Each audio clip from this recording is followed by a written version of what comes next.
Well, good afternoon. I'm James Foster, Vice Dean here at the Elliott School of International Affairs. And I want to thank you all for joining us today, both in person and remotely, for today's discussion of Fiona Hill's new book, There Is Nothing for You Here, Finding Opportunity in the 21st Century. In a moment, we'll hear directly from Dr. Hill herself.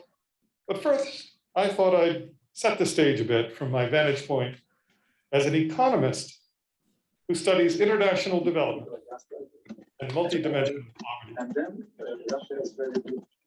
Hello, could you please mute? Hello, could you please mute?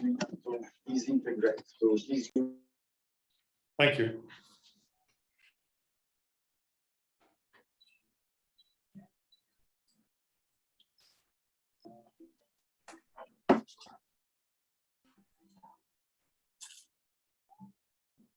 Can't hear you.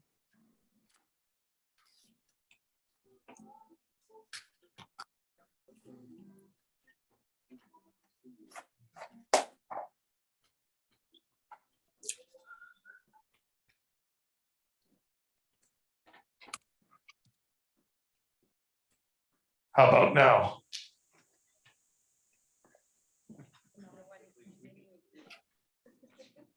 Okay, well, let's continue.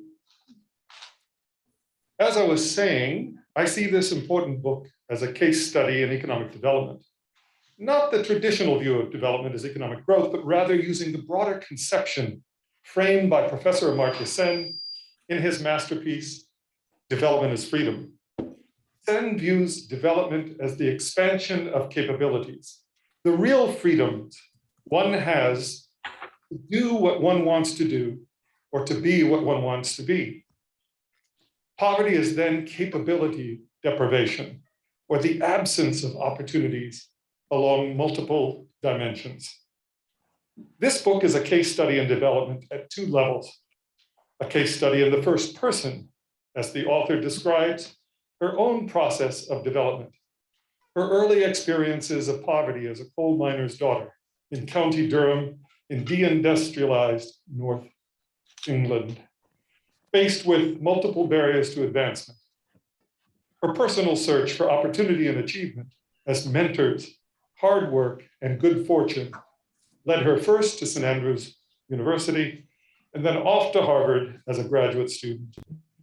And through her acquired expertise to the institutions of power right here in Washington, DC, and eventually right next door in the White House. The author is a witness to her own process of development, illustrating what is possible, even when the opportunities are few. But the book is also a case study in the consequences for societies when the infrastructure of opportunity is disabled for populations in forgotten places, where there is no way out, where there is nothing for you here. The consequences are economic and political polarization, and eventually populism, or worse, as hopeless groups fall prey to the hope peddlers, offering empty promises and easy solutions. It is in this part of the book where her skills as an analyst take hold, graphically supporting her case with parallel studies of England, Russia, and America. Professor Albert Hirschman provided an economist's view of this phenomenon in his paper, The Changing Tolerance for Income Inequality, in the course of economic development. Imagine uneven development as two rows of cars in a tunnel, one flying by and the other endlessly stuck. Imagine that you're in the latter group, viewing this steady stream of drivers getting ahead, while your condition and that of your family stagnates. If the infrastructure of opportunity were to offer authentic hope of a plausible pathway, then you and those in line with you might wait your turn to secure in the knowledge that your temporary setback will be short-lived.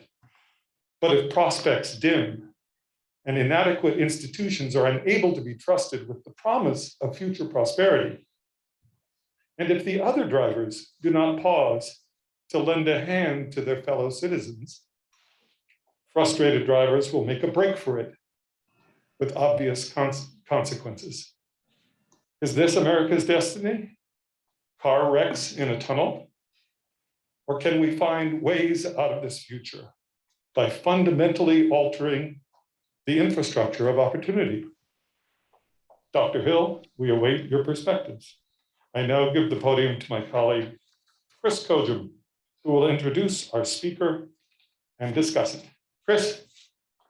All right, thank you, James. And I'm going to begin with really a personal introduction of Fiona, my friend and former colleague. You can read about all of her very significant accomplishments in the invitation. I just want to offer my own view of her remarkable success and contribution. First of all, we met when she was a national intelligence officer for Russia and Eurasia. We didn't overlap for all that long. In my house, half a year. But I was duly impressed with her ability to take complex, nuanced topics and explain them clearly, concisely to busy policymakers and make a difference. And you briefed President Bush and President Obama. And what's impressive here is that she was and is respected across the political spectrum, across political parties. Now, Fiona is just not an intelligence officer. That was really just one small segment of her career. She has worked as an academic, as you know, publishing very successfully. She has worked at a think tank where she is today, at Brookings, and where she was prior to the National Intelligence Council. She has worked for an NGO, the Eurasia Foundation, seeking to implement change and development in, at that time, the states of the former Soviet Union. And she has worked across government, in policy, in intelligence, and then in the implementation of policies. So this is a remarkable perspective that few public servants at any level really can bring to a question. Now, to her book, which my colleague James Foster has described well, I'm just going to give my own take on it briefly. In one sense, it's an enormously heartening story of a person of great ability who, with the help of others, both in the UK and the US, was able to reach the astonishing career that I've just described. On the other hand, of course, it's the fact that her case is, I don't want to say supremely unique, but it certainly is an unusual pathway that most of her classmates and colleagues were not able to follow and pursue. And so her message of the importance of education and health and opportunity for all the talented Fionas out there who aren't male, who are in this country, people of color, who have not had opportunity, who can excel just as Fiona has, if given the opportunity. And as she notes in her book, that there were so many who helped her on the way. And for each of us, none of us would be here without the very significant help of others at every step of the way in our own careers. So I am so pleased to have Fiona here at the school with us, my friend and former colleague. Also, I want to introduce my colleague Marlene Laruelle. She's the director of the Institute for European, Russian, and Eurasian Studies, which of course is sponsoring today's event. My own program, the Leadership, Ethics, and Practice Initiative, is proud to co-sponsor today's event because Fiona, after all, is a study in leadership. Marlene is a scholar of remarkable accomplishment, and now she's the director of the new Illiberalism Studies program, vital in our time. And she has won awards here at the school for her research. She is a remarkable colleague and Over to you, Marlene. Thank you so much. In fact, over to Fiona, I would like, oh, all right, my mic's on the way.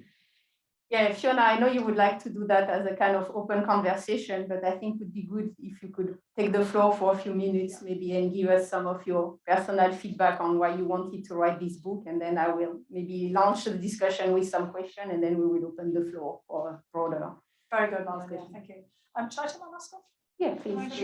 I'm triple vaccinated, so hopefully I'm distant enough, I think, for everybody that take it. Yeah,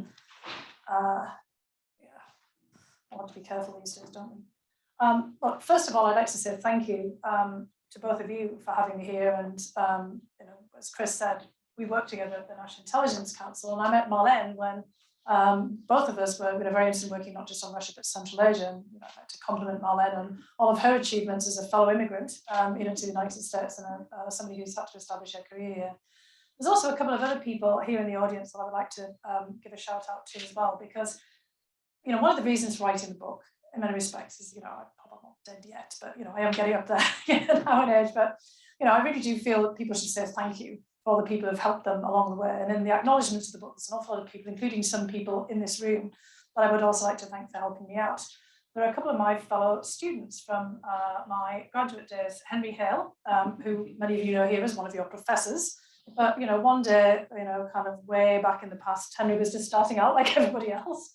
And he's sitting alongside Nigel Gould Davis, who is visiting here at the Woodrow Wilson Centre. And Nigel and I got the scholarship, the same scholarship, to go to Harvard together. And despite we make a little reference about this book, our difference in accents, we come from fairly similar backgrounds. And we can talk about that a little bit in the book, about the strangeness of British accents, accent discrimination, the way that people make perceptions, because Nigel and I had different perceptions made about us from having very different accents. We both started off coming from comprehensive schools from the United Kingdom, and ended up in the same scholarship at Harvard in a similar way. And we used to meet with Henry in our very first days in Au Bon Pain, and we kind of talk about all of our difficulties of navigating graduate school. And those sessions with Henry and Nigel kept me sane in the very beginning of first getting to Harvard, because for all of us, it was quite a bit of a shock to the system. Harvard for different kinds of reasons, and Henry has his own journey that hopefully sometimes he'll share with students. Sitting behind him is Jo Spear, a fellow woman from the north of England, who I met at the Kennedy School, and immediate bonding because we have Northern English accents with women from the north, which is a category all of its own in the British context, which I think you might appreciate after they've read the book.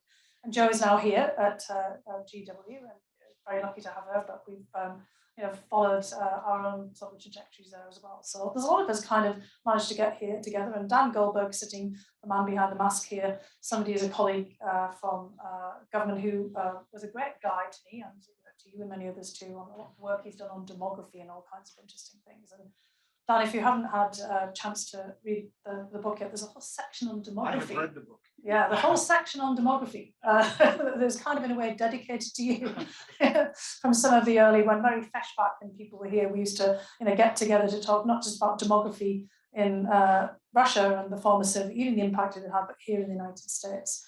And I'm very pleased to see here many people from many different demographies, different age groups, because part of one of the reasons I wanted to write the book as well is as a kind of how-to manual for people from a different generation. Because what I've been disturbed about in the time since I came to the United States first in 1989 is how much mobility has slowed down for people in the United States. When I came in 1989, I had this perception, not just that America was the land of opportunity for immigrants, and the many of us here that I see in foreign students, something like myself, who came to study, but also for people born in the United States, multiple generations. There was always that expectation that people would get ahead and live better than their parents and certainly their grandparents. And there was this sort of sense of progress in that generic sense. Well, today, there's only a 7% chance of moving from the bottom quintile to the top quintile in the United States. And that is the worst of any advanced economic country. So in a way, that was kind of what triggered off my interest in this issue. Because on one of my, strange personal events that I never quite anticipated, the impeachment trial, when I was called forward as a fact witness of the first impeachment trial of President Trump. In my opening statement, I talked about how America had given me opportunities I would never have had at home. Afterwards, I got a whole flurry of letters from people many of whom, sharing that view, but others also pointing out that opportunities for many Americans had really, kind of started to dry up.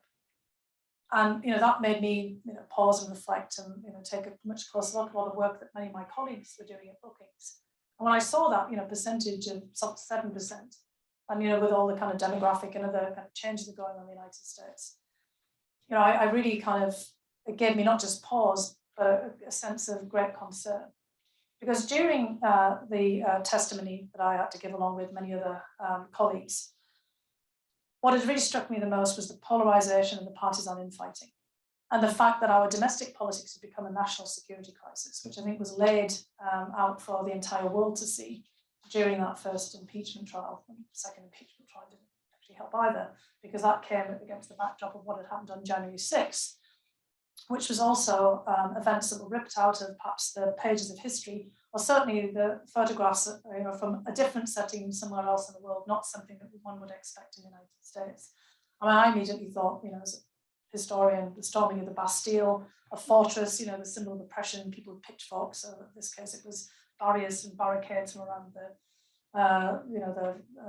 batons and flagpoles and fire extinguishers, but certainly a similar sort of image, or the storming of the Winter Palace in the first phase of the 1917 revolution that led to the Bolshevik Revolution. One would never have thought that our own citizens would storm the symbol of representative democracy. So that was obviously pretty jarring, I think, for all of us, certainly watching this.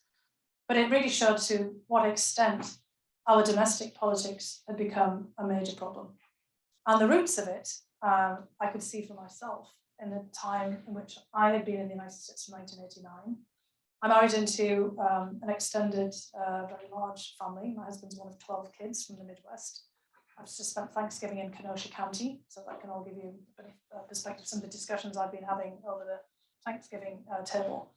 And, I married in the mid-90s. I've been part of that extended family for decades now, and really started to see firsthand the polarization, the partisan perspectives, and also the younger generation of my husband's family, a kind of sense of impending hopelessness, kind of like feeling that they're not going to get ahead, they're not going to live better than their parents and people of my generation, and certainly not their grandparents.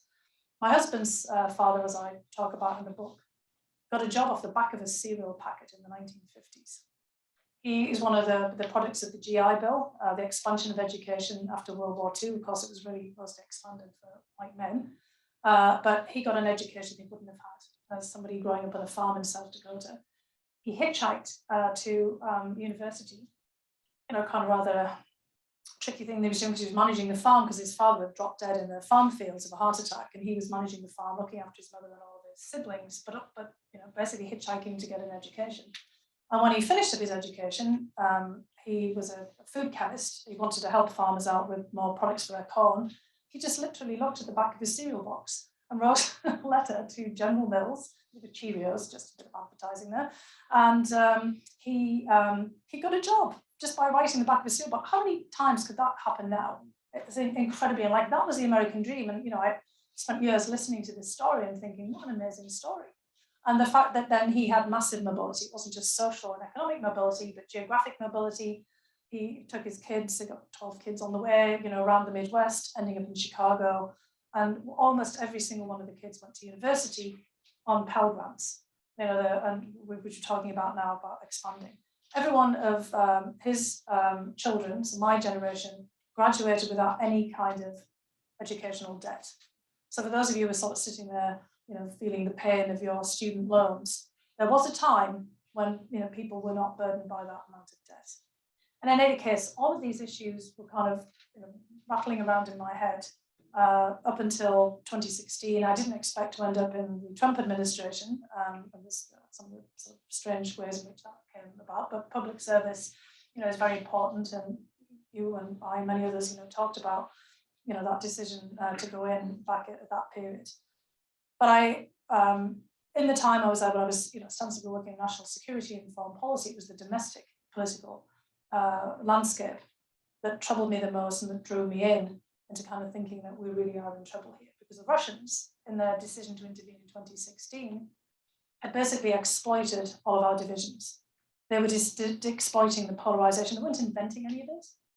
They were just taking advantage of things that were there, as they had during the Cold War, when all of us studied propaganda and Russian influence operations. There was just nothing really new there, apart from the ability to have a bigger impact because of social media and just the vulnerability that we had as a society to influence and to manipulation and to efforts to fan flames that we'd already set alight ourselves.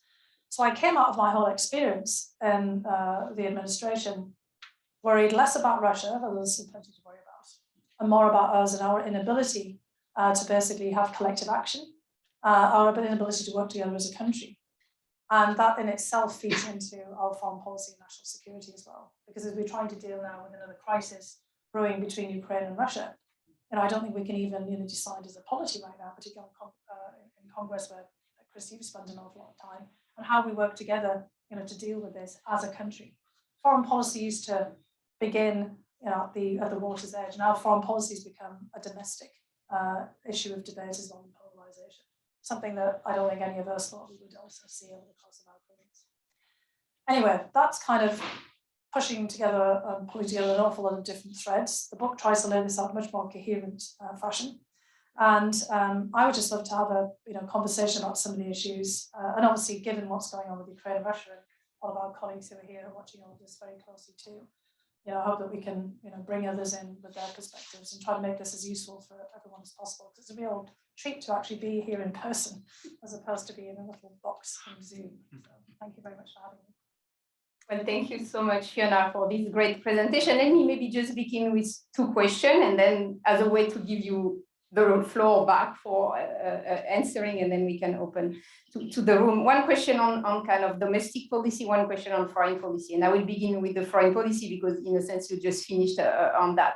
At the end of the book, you have this very strong argument, I think, about we need to get our house in order.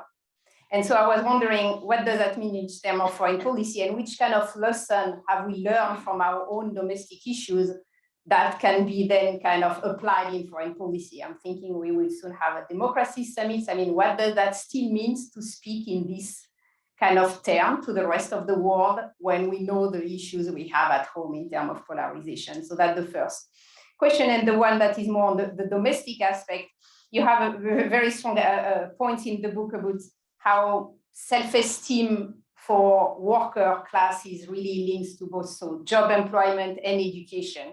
And reading that, I was thinking, okay, it's of course it's a big question, this economic empowerment, how do we give it back when we have the feeling of a political will unable to face big corporation? And so when you were describing this kind of hopeless feeling of many people, I think it's not about one political party specifically, it's this feeling that politics cannot force economics. Yeah. And that we are voting for politicians who then cannot necessarily make decisions economically that would then re-empower people. So I wanted you to try to disentangle this issue. That's two big ones, but that's a way to launch the discussion. Yeah, I mean, those are many issues together, which is, and it's actually trying to disentangle them for myself that prompted me in part to write the book as well, because I've been thinking about these issues for a long time, in part because I experienced them as a kid. Growing up in Northern England in a period of mass unemployment with an effort to privatize all the heavy industry and the sort of commanding heights of the economy. I think a lot of people forget that in the United Kingdom, it wasn't exactly a centrally planned state, but all the major industry was nationalized after World War II as part of the process of rebuilding after the destruction of the war. So there were an awful lot of parallels between the United Kingdom, of the period after World War II and the Soviet Union, just absent the central planning, although, some people might have quipped it was just as inefficient. But certainly, kind of that whole effort of mass privatization in the 1980s that was undertaken by Margaret Thatcher in the UK was very similar to, what we saw in Russia in the 1990s. And this, kind of ties a lot of these, issues together about, we've spent a lot of time as students of Russia and the former Soviet Union looking at the linkage between domestic and foreign policy. And interestingly, we don't really do that so much at home. Mhm. So I found myself, kind of just as you were talking, James, I mean, I love the way that you described the book, trying to turn the lens that I'd applied in other settings and that I'd lived in, the kind of the UK as a kid all the way through to, kind of going to university and then moving to the United States, back onto the United States and trying to apply the same methods that I would have done as well. Looking at the domestic roots of foreign policy, it's probably a Henry Hale paper, somewhere, written along the line, or Nigel, certainly, we've looked at those things. I remember sitting in classes, trying to disentangle that, and then, sort of thinking about it in the Russian and the Soviet context. And you can see that very much here, as an alive and kicking issue. Think about what Jake Sullivan, the new National Security Advisor, did in his time in between government when he was at the Carnegie Endowment. He was looking at a foreign policy for the middle class, very much, trying to explain to people in the United States at large about why foreign policy is relevant for them. I mean, interestingly, getting back to my father-in-law, somebody who grew soybeans and corn, he was always watching, commodity futures and exchanges, and quite aware of foreign policy, and kind of part of our whole debate with China has been tied upon China's massive purchases previously of US soybeans. So farmers in the Midwest are a lot more savvy, than perhaps sometimes people in other parts of the country, because they monitor very closely. Similarly with the climate, my father-in-law had kept a log of kind of soil changes and rainfall, and he was kind of an amateur climatologist, because he grew up in the Dust Bowl at a period when kind of massive crop failures, and they could see all of these kind of ties and sort of connections. And so kind of a lot of farmers were not necessarily in favor of like a trade war with China, for example. Whereas if you were in the steel industry, you would actually be quite thrilled about tariffs and kind of protectionist actions. Although if you were a purchaser of steel in the United States, not so much, because then steel prices go up, and so kind of all the prices of goods that are manufactured from steel become an issue. So I mean, I think there's an awful lot of people out there in the United States who on different levels kind of appreciate the kind of importance of foreign policy insofar as it affects the area in which they're operating. And Jake Sullivan was certainly trying to get to that with the team of people at Carnegie who wrote a report on this. And I've done my own little kind of version of that in the book, not quite so perhaps as extensive, without the kind of like the benefit of a task force, but just kind of thinking a lot of these things through myself. When I was working at Brookings at first in the early 2000s, I collaborated with my colleague Clifford Gaddy, who is an economist, on a book about Siberia, the Siberian Curse. So very grateful for classes that put that on their curriculum. So it's Brookings Press for that one, so thank you very much for continuing to put that on the curriculum everywhere. But in a way, this book is the kind of United States kind of equivalent. Because in the Siberian Curse, we're looking at the the distortions in the economy from central planning of building million-strong cities in Siberia and east of the Urals, for the larger development of the Russian state. But you could also make a direct correlation from that. That had a very corrosive impact on democracy, because everything had to be centralized, because those states, states, because those regions in Siberia, unlike US states, couldn't have a kind of a devolution of power and autonomy in their economy, because they're very much dependent on subsidies from the center. And that in itself fed into the centralization of Russia, leading, kind of then to a more of a strengthening of the presidency, leading into the kind of foreign policy outcomes that we see there as well. So again, I was trying to put back that kind of looking at those issues in a Russian context onto the United States perspective. Now, in terms of our inability to mount collective action and what do we do about this, I think, honestly, it's extraordinarily difficult. And at the back of the book, most of the solutions that I come up with are more in the private realm as individuals, or a kind of a public-private. Because if we can't bridge our divides on the top of our polity, then there's kind of very little that we can do, honestly. Because it's the acute nature of our partisan infighting that's making us vulnerable to manipulation from the outside. But it's also working at odds with the need for collective action, both on a domestic policy front for renewal and rebuilding and refreshing our democracy, not just our physical infrastructure, but and also our infrastructure of opportunity, as James was pointing out. But in terms of being able to revitalize our foreign policy and how to talk about it in a coherent way, what I fear is that China is really the only area that we're finding some agreement on, and that could become a mobilizational factor in foreign policy in a rather negative way, in the way that the Soviet Union and Russia mobilized domestic politics behind us, and that's what's happening today, frankly, with Ukraine and Russia, is that Putin feels this imperative to constantly mobilize against a threat from the United States and the West and NATO. And if we didn't exist, we'd have to be invented in some way. And I fear that we might find ourselves doing the same thing on China, because we don't have very much else in foreign policy we actually agree with. And even on Russia, Russia's become a domestic issue, and particularly since 2016 in ways that, again, we might not have envisaged, and so has Ukraine. And I would argue that part of the reason why we're in such a mess right now with Ukraine and Russia goes back to 2016 and the way that they became parts of our domestic politics. Of course, Ukraine became very much part of our domestic politics, particularly private politics as well, in that run-up to that first impeachment trial, which was all about Ukraine, and efforts to try to privatize policy toward Ukraine for the benefit of President Trump and his re-election. And the way that we've gone backwards and forwards, kind of kicking Ukraine around as a kind of domestic issue, has really kind of fed into this crisis that that we have now. Yeah, I propose now. Yeah, I propose that we open the floor for questions. We will ask people to wait for the mic and to introduce themselves.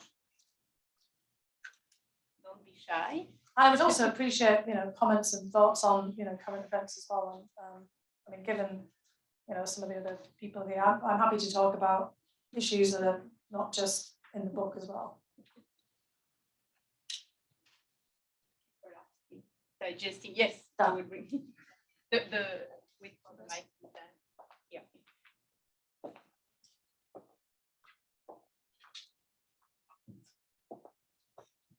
So if we think about the link you make, especially at the end of the book, between loss of opportunity and support for illiberalism, right? To use your title. What I did not see in the book was much in the way of discussion of one major aspect that makes the United States quite different from the UK. Historically from Russia, but perhaps not today. And that is the degree of religiosity in the United States as a factor in what we have seen politically. And how to put this, there's a long history of anti-intellectualism in the United States. Remember Hofstadter's book and the like. So when you go back and you look at some of that earlier stuff, when you look at what was happening in the early 1920s, you keep hearing these same echoes. And so it's the cultural piece of this that I did not see hit very much in the book. The focus is on the link between economics and the political. The cultural seems to be downplayed. And I wondered whether that was simply because you wanted to focus on the economic, or was there a different reason for a conscious decision to do that? I'm glad you asked me about that, because it is one of the issues that there are a couple of issues that I don't really touch upon in the book. Well, hopefully other people will kind of pick some of this up too, because I mean the book is a way, a challenge to myself to kind of think more about next steps. There's also a challenge to others to sort of fill in the gaps, and I do there are a number of people who've already written about some of these topics. I actually do feel in many respects that culture proceeds, I'm going to sound like a Marxist or something here, but anyway, culture does proceed out of socioeconomic bases in any case. And certainly in my own experience, and this is actually one of the reasons that I didn't get into that from the US perspective, because I didn't have that lived experience in the United States of religion in the same way as I'm going to talk about it in the UK context. So the particular community that I come from in the north of England was very much shaped by religion, a very specific kind of religion that does come out of the workplace. So the majority of coal miners in the northeast of England are Wesleyan Methodists. And many of you may be familiar. I mean, Joe, I don't know if that would be the same, where you were growing up, as well, because John Wellesley made a point of preaching and the work emerging, because it's the Industrial Revolution period, and the kind of these emerging communities built up around a coal mine, or kind of early factory development in agricultural areas. And there's the kind of Wesleyan Methodist took root because these were all very small, tight-knit communities, and they were not hierarchical. And so they could organize themselves around a small church or a chapel, because often they didn't have the money for a church and chapel. People would band together, in fact, to pay for the creation of a chapel. The same was with the Presbyterians in Scotland. So one part of my family are Wesleyan Methodists, the other part are Presbyterians.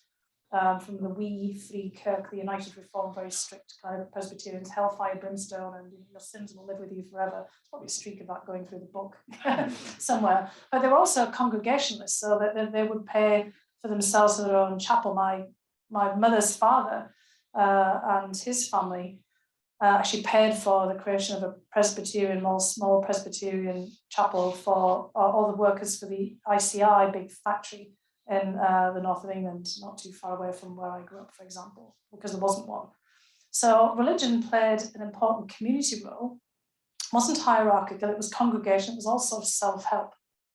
So my father, when he was born, I mean, my grandparents were homeless, and the first thing that my granny did was have him baptized in the Methodist church, because the Methodists provided free burials for children. And the expectation was that your child might die fairly early on, particularly if you were homeless in the middle of the Depression. And so religion was interwoven as a practical kind of self-help mutual support mechanism.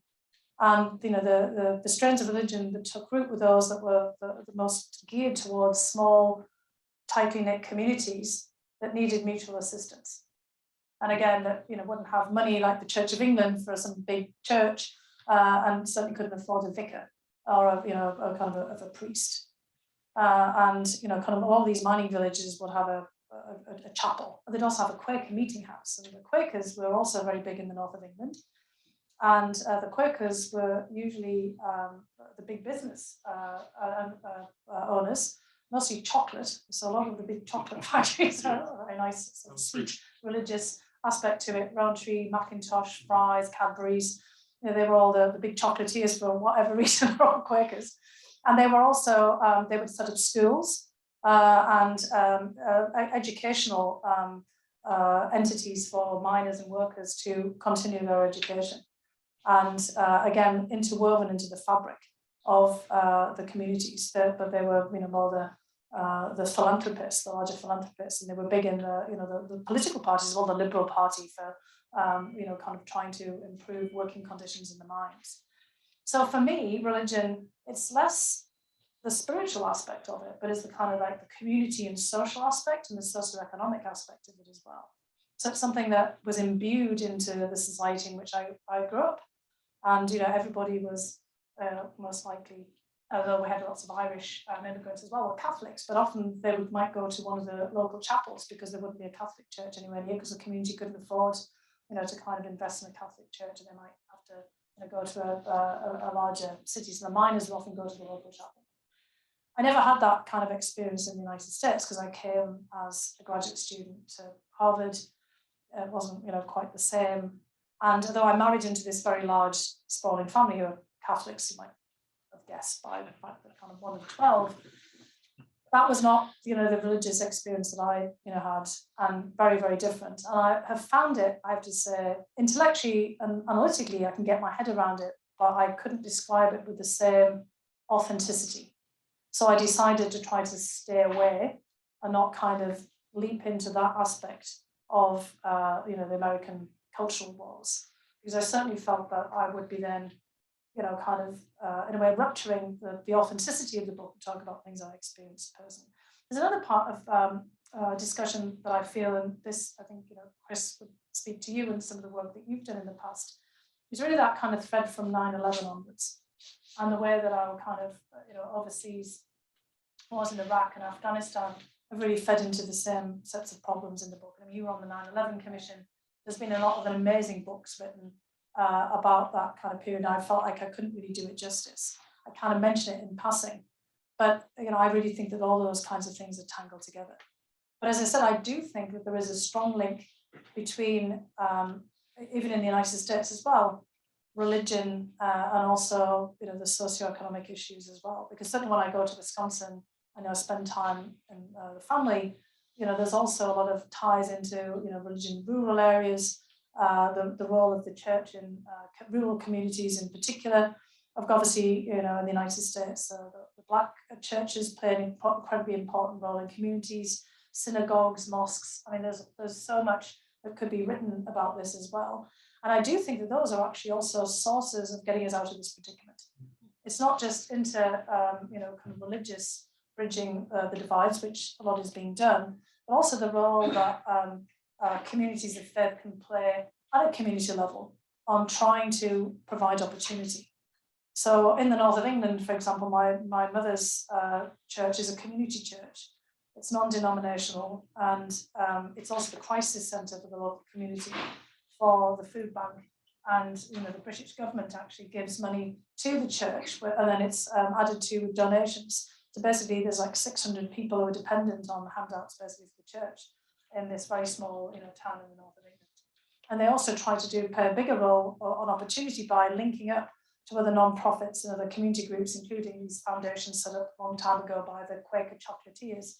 They're also looking at social mobility. And we see a lot of that in the United States. And I think we could be doing more of thinking about how we link up the community aspect and the social aspect of faith-based institutions as well as secular non-profits, for example.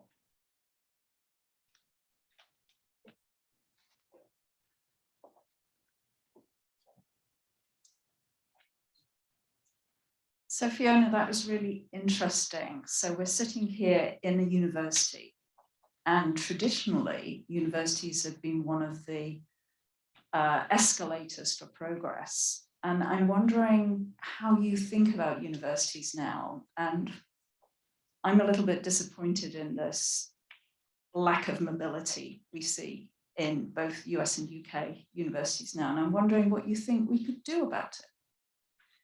Yeah, I mean, Joe, you and I come from the same sort of generation in the UK where we were kind of supposedly shifting into an expansion of education from kind of very narrow pathway in the UK. So when Joe and I were first going to university, and Nigel as well in the UK, only about 5 or 6% of kids leaving school would go to university. And that got much broadly expanded in the 1990s. And the United States was always higher, particularly after the GI Bill. But kind of university at large, also colleges, kind of community colleges. But in the UK, it was very narrow. But the expansion in the UK and in the United States as well wasn't matched by funding.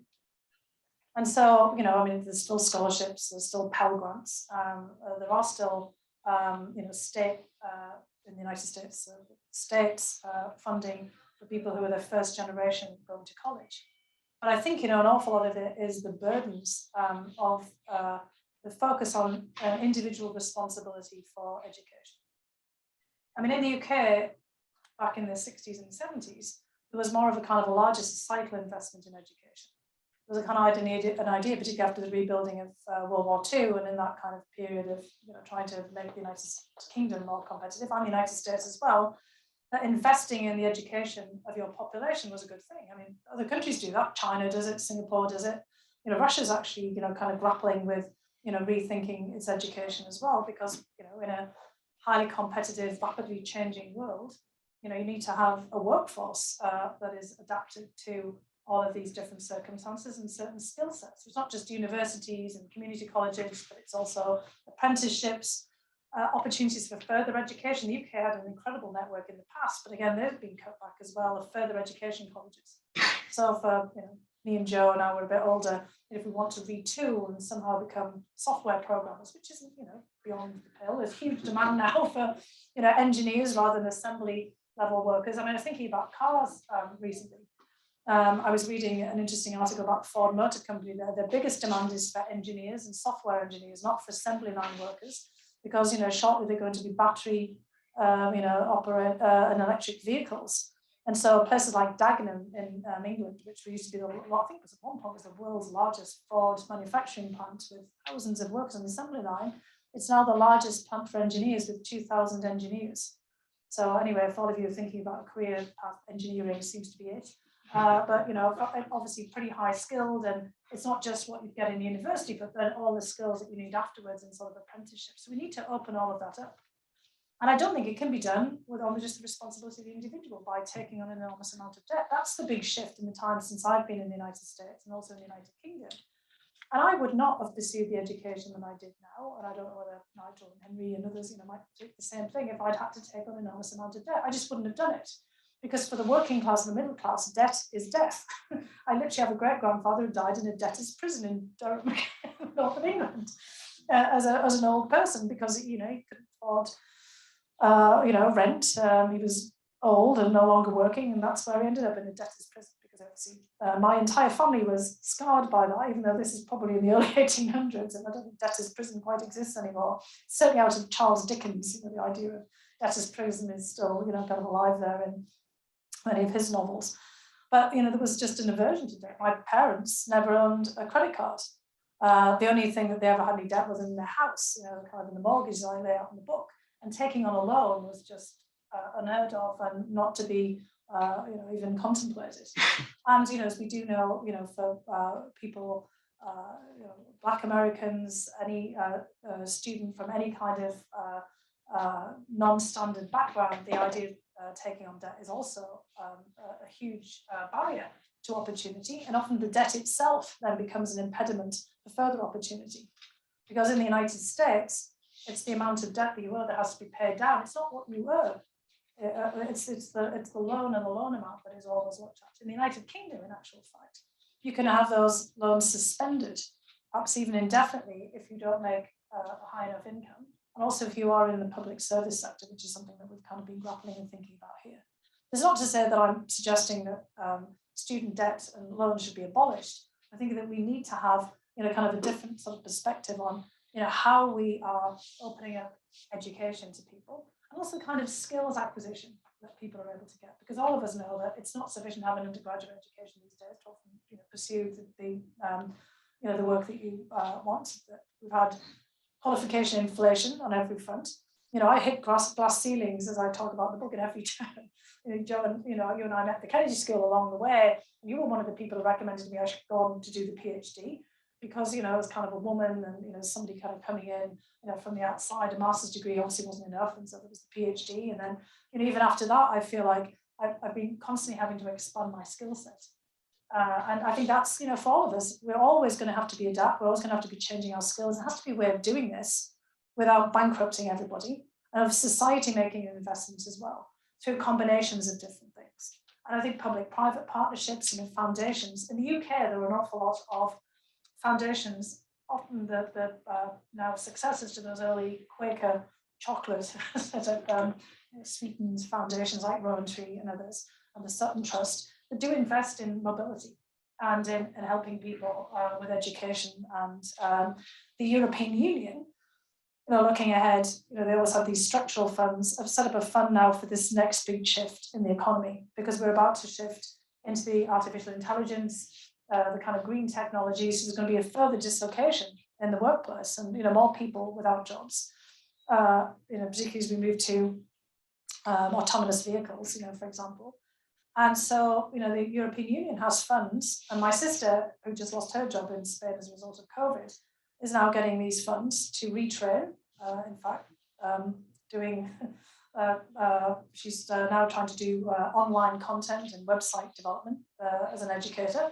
So she's in fact sitting crunching data and taking software programming classes in her 50s, and she said it's pretty hard, but she's not having to pay for it because it's being paid for as part of the kind of unemployment package from the European Union, because it's seen as an investment in the future. And again, we could be thinking about things like this. I mean, some of it was packed into the various bills on Congress, and I mean, from your work in Congress, it's not that easy to get that legislation through. But universities can play a role as well. I mean, we have extension schools, we have all kinds of abilities to work while you're studying. I mean, I do think that this is one of those moments where we have to be really creative in thinking, because as a country, we're losing our competitive edge as well, because other countries are investing very heavily in all forms of education, not just in, you know, university, undergraduate, and graduate education. Yes, question there, please. The lady.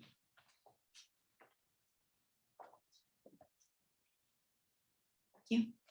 Hello, my name is Anneli. I'm a second year student, graduate student. And first of all, thank you so much for your presentation. It was very insightful. I'm from Europe. I'm half Finnish, half Italian. So I would like to draw a parallelism with the EU, especially with the years of 2015, 2016, when we had those waves of populism. I think what we have had in the past maybe decade in Europe is the rise of this new social class, which is, we can use the term precariat, which refers to, it's not really the poverty line, it's not low or middle income families, it's right in the middle. Right. This group of people who live by volatility, by precarity, and they really, they live out of, I will argue, desperation, the kind of economic instability, and they really have felt those years of economic crisis and political crisis, immigration crisis too, in Europe, and how certain movements have polarized certain aspects of these groups. And the interesting thing that when you mentioned how education is the key, is one of the main opportunities to battle, for instance, Russian threat and Russian intrusion. Being from Finland, I am very aware of that. However, I would argue that in Europe, we have open education. I think we, generally speaking, have more opportunities when it comes to education than the United States has. Nevertheless, we have this lack of communication between these elite, educated elite. I'm talking also about myself, like I'm here, all these people in this room, like we understand, we are experts in our fields. However, there's a lack of communication with this precariat social class. How can we, how could the United States or also the EU or the UK create this connection again? How can we get back to these people so that we don't repeat the same mistakes that we had in 2015 in Europe, 16, and also in the United States, considering the fact that most Western countries are going to have new elections very soon? I think that's a really great point, and I could have in the book, and I'd like to do more of this looking forward, look more of the other European examples. In fact, I do actually in the book mention Finland, because the Finnish education system that obviously you're a product of has proven to be extraordinarily adaptable in other settings. And I mean, I think there are educators in the United States on kind of a smaller scale within states and different localities, as well as in the UK, have been looking at kind of adapting some of the Finnish model, because it has been much better at addressing some of these differences and issues that we're all concerned about. I think the point that you made is absolutely spot on, and it's actually one of the reasons, for writing the book. And I'll just give you a little kind of vignette about this. I mean, I'm 56 years old now. When I was 16, sort of 40 odd years ago, I couldn't imagine, how you would talk to someone from the elite. And in a way, part of getting to here was the odyssey myself of trying to kind of figure out, well, how is it all these things are done to people like me, done to us? This is kind of like the massive layoffs and closing down of all of the factories, the fact that hundreds of thousands, pretty much everybody I knew was out of work. No one seemed to particularly care about it. How did you go about getting people's attention? Well, it's taken me 40 years, and I don't think we've got the time, for kind of all of us to go through a 40-year odyssey to try to bridge that gap. So there are more practical ways of doing it. Education is definitely one of those ways. I mean, in the book I actually suggest that people who are educators and schools link out to kind of schools from different kinds of backgrounds. I mean, in Finland you've got much more of a kind of a equality in the educational system, which we're lacking here. Canada does as well. But it would be good to link up in the United States section, regular public schools that are under-resourced with private schools. For example, here at GW could do an awful lot of outreach to, perfect opportunities for schools, across the the larger DC area, institutes of politics, that bring in undergraduates, could also try to bring in kids from schools and, kind of start to create these peer mechanisms for talking to people. We need cross-generational efforts of this as well. We need people like you to mentor up to people like me who, kind of gone on one journey, but, may not be quite as current with, how things are playing out for people today. And one of the things is to really bring things back to the community level, which again, in somewhere like Finland, I think is more feasible given the size of the country and certainly in the UK as well. Yesterday, I had a really interesting discussion with a group that's been operating in the UK now for about 20, 25 years called New Local. Joe might have heard of it. It's kind of a non-profit that works with local communities and local councils across the UK. Because in the 1980s, everything got hyper-centralised under the Thatcher government.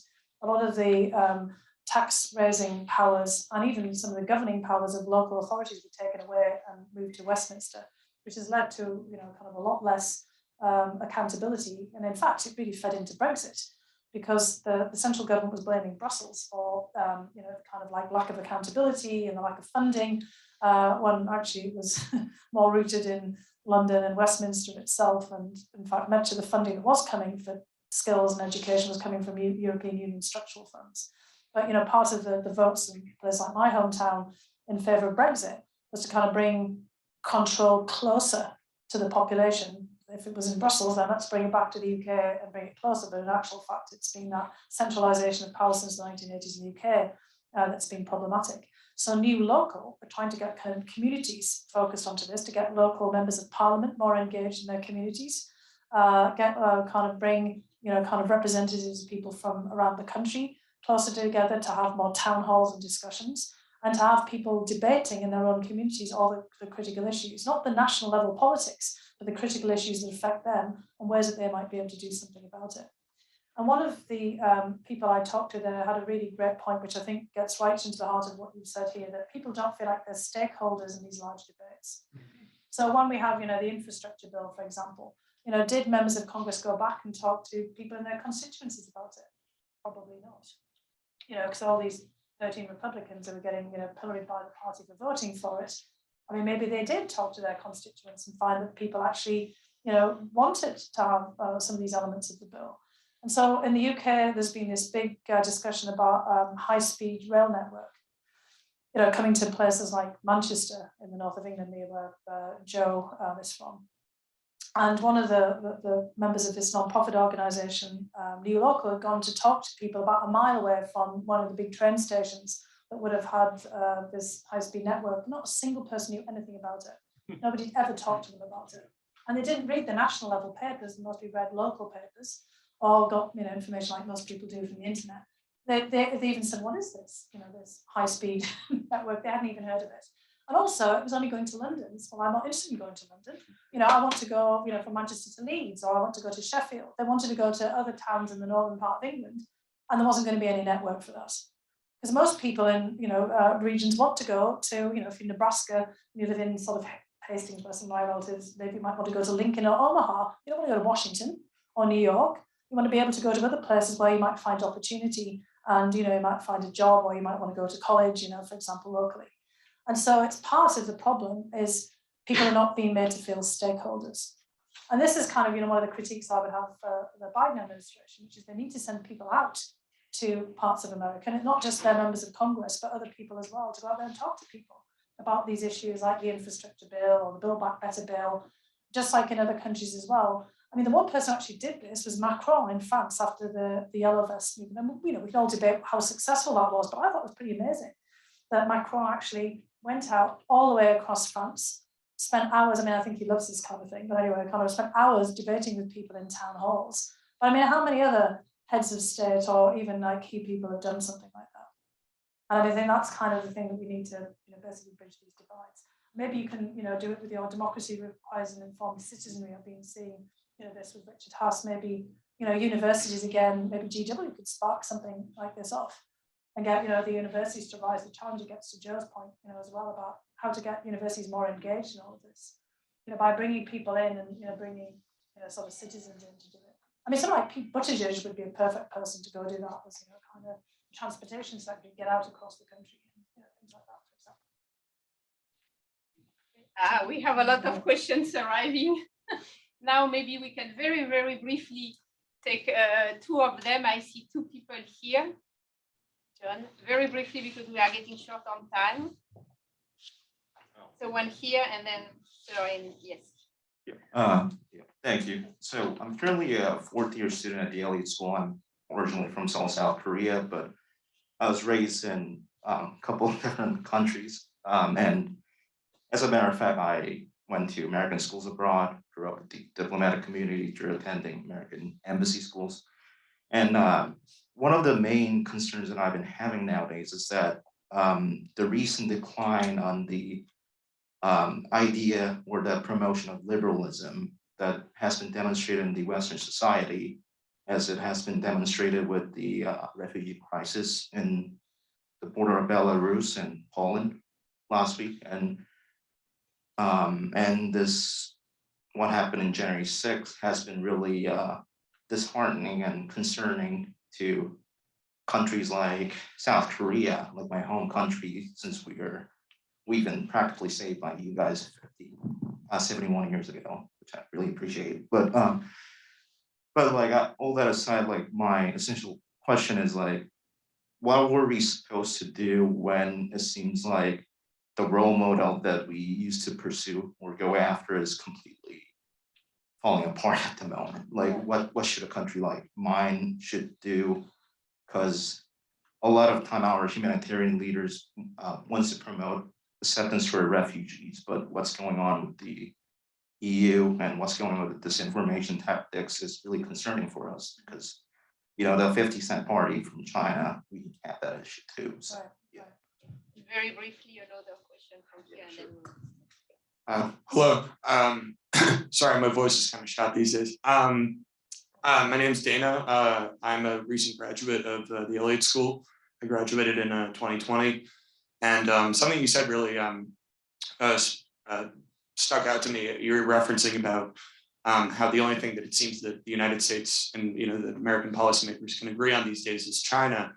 I was reading something recently that talked about how one of the major, the last time the US really invested strongly in infrastructure, whether it's human or physical, was really in the 50s because of the Cold War. But there's also a lot of concern about, using China as the paradigm of investment can end up fueling the same sort of jingoistic fervor that's, the source of a lot of the same divisions. So I was kind of curious to hear your thoughts on that.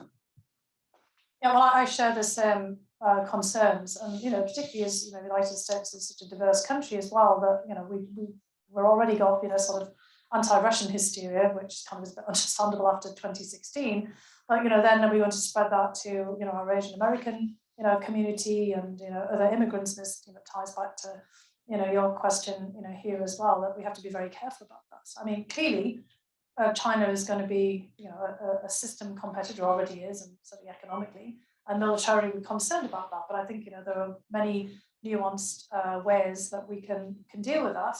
And it gets back to the power of our example and our ability, which is under question right now, for us to be able to revitalize our own system and our own democracy. And this gets to the heart of your question here. I mean, the United States in its history has gone through many paroxysms, I would say. I mean, I think all of us would share that point. We've had many problems that we have addressed, and we've found a formula, and we need to do that again right now. And kind of that's the same for democracies globally. And we have the Democracy Summit coming up, with the United States. And it's not just about democracy versus autocracy, authoritarian systems, because many of the authoritarian systems we see around the world are focused on cliques of guys, mostly guys, who want to stay in power, and they'll just, and they're just using ideology or history or as a sort of a useful tool to justify their ability to push through all kinds of term limits, be it in China or in Russia or Hungary or anywhere else. There's a sort of a useful history and a useful ideology, but it's just sort of justifying a particular set of people who can't imagine themselves not being in power and in positions of influence and having access to all kinds of assets and enriching themselves. So I'll just be blunt. That's kind of basically what's going on here, and everything else is just window dressing.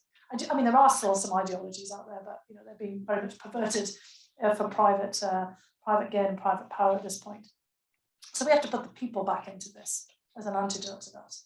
And I hope that during the discussion at the Democracy Summit, we'll be talking about how we can put together your questions here. How can we revitalize our own democracies? How can we push back against extremist parties that kind of are really also calling for the sort of authoritarian strongman to fix everything? And how can we give ourselves a bit of people power, we the people, like in the preamble to our constitution? And it really is then by focusing on that kind of mobilization of things that we can all do for ourselves here, and not just on the political parties. I think we do have to put pressure on our political parties, right to your congressperson. Actually, it's kind of pointless here in sort of the DC and Maryland and Virginia, because they're probably, that's the choir. Reach out to your relatives and get them to remind their members of Congress that they actually serve all of them, not just the people who ostensibly voted for them. Because anyway, how do they know when you write to them anyway, whether you voted for them or not? They're supposed to be your representative. And basically to get them to live up to their oath of office and remember that they're you could do this in South Korea as well, to get people to remember that they're supposed to be serving the country and serving their constituents. Get involved in efforts to get out the vote. If you're a US citizen, we need younger people to get out there and vote, and to get other people to think about voting. Mentor up to people who are older than you, might have lost their way a bit. We all need a little bit of encouragement and kind of idea about things that we can do differently and do differently together. Get involved in non-profits that are tackling some of these social and economic issues. Kind of think about how we can outreach to forgotten places and people who feel that they're kind of stuck out there. It's I'm kind of reminded of one of these episodes in Russian history that didn't actually go out so well as I'm talking about this. Nigel and Henry will be thinking about the going to the people. I sometimes think I sound like one of those old socialist revolutionaries from the 19th century, where they tell the elite to go out to the regions. They go up to east of the Urals and sort of die of hypothermia in Siberia, or get thrown out of town, chased out of town by the peasants, and people are like, because you've got to figure out the right way to talk to people. But it was a good idea. It didn't always kind of work in practice to sort of get out there and engage with people. It was probably, that was the problem, was more top down rather than bottom up. I think we do need to engage with people and hear what they have to say, and talk to them, and make stakeholders, and figuring out how like Macron was trying to do. I don't know how well he listened, but he certainly kind of went through the motions of doing it. I'm listening to what people are really genuinely concerned about. My experience over the Thanksgiving dinner table is that once you get past the identity politics, which seem really acute, people are concerned about the same sets of issues, and on a number of them, everyone's pretty close together. Like issues like healthcare, for example, everyone's worried about that. And there's just a lot of misunderstanding about, kind of what, kind of more comprehensive healthcare system is, for example. But once you started talking about it, nobody thinks that anyone should be bankrupted by healthcare debt.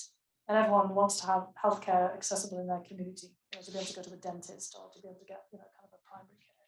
So there's some issues that we could kind of, tackle and use them for demonstration effect. And I think in all societies we could start to do that. And I think for the Democracy Summit, getting best practices. In the UK, there's a lot of great ideas of getting to the community level and then feeding things back up, not just doing things top down, for example. I think in places like Finland, examples in the educational system that could be adapted for other settings, maybe not on a huge scale like in the United States, but certainly in key areas that they already have been in some places.